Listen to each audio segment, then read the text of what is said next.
Hi friend, welcome back জান্নাতুল Maya's kitchen.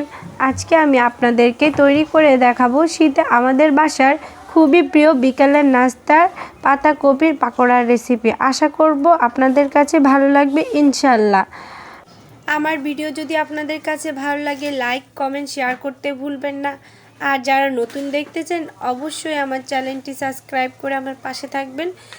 আপনাদের support আমাকে অনেক দূর এগিয়ে নিয়ে যাবে আর আমার নিত্য নতুন ভিডিওগুলো আপনারা দেখতে পারবেন।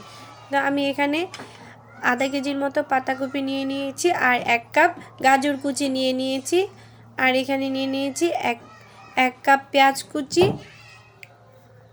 15টির মতো কাঁচামরিচ কুচি নিয়ে নিয়েছি। আর ঝালটা আপনারা আপনাদের পছন্দ মতো নিয়ে নেবেন। আর ধনিয়া পাতা কুচি 1 কাপের মতো,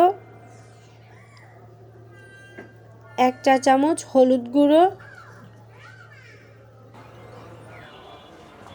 1 চা চামচ গরম মশলার গুঁড়ো, আর দিয়ে দিচ্ছি 1 টেবিল চামচ আদা রসুন পেস্ট, জিরার গুঁড়ো 1 চা চামচ। তা আমি এখানে চালের গুঁড়া 1/2 কাপ নিয়ে নিয়েছি। আপনারা চাইলে এখানে কর্নফ্লাওয়ারও ইউজ করতে পারেন। আর দিয়ে দিচ্ছি ময়দা 2 কাপের মতো, আর দিয়ে দিলাম স্বাদ মতো লবণ। দিয়ে আমি শুকনো উপকরণগুলো ভালো করে মিক্স করে নিব। তা আমার মিক্স করা হয়ে গেছে। এখন আমি এতে অল্প অল্প করে পানি অ্যাড করে দিব। পানি অ্যাড করব এমনভাবে যেন এটা বেশি নরম না হয়ে যায়। বেশি নরম হয়ে গেলে এতে তেলটা বেশি ঢুকে যাবে আর ক্রিস্পিটাও কম হবে। তা আমি চুলায় প্যান বসিয়ে তেলটা গরম হয়ে গেছে। এখন আমি এতে দিয়ে দিচ্ছি পাকোড়াগুলো।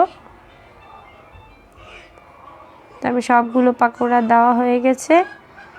তো অপেক্ষা করব 1 পাশ হওয়া পর্যন্ত। তো 1 পাশ হয়ে গেছে, এখন আমি উল্টে দিব। আর এ পর্যায়ে আমার চুলার আঁচ মিডিয়ামে আছে, বেশি হাই হিটে ভাজলে পুড়ে যাবে। এর জন্য আমি মিডিয়াম আঁচে ভাজছি। তৈরি হয়ে গেছে আমার পাকোড়াগুলো। এগুলো অনেক ক্রিস্পি, খেতে দারুণ মজা লাগে। আপনারা অবশ্যই বাসায় ট্রাই করবেন।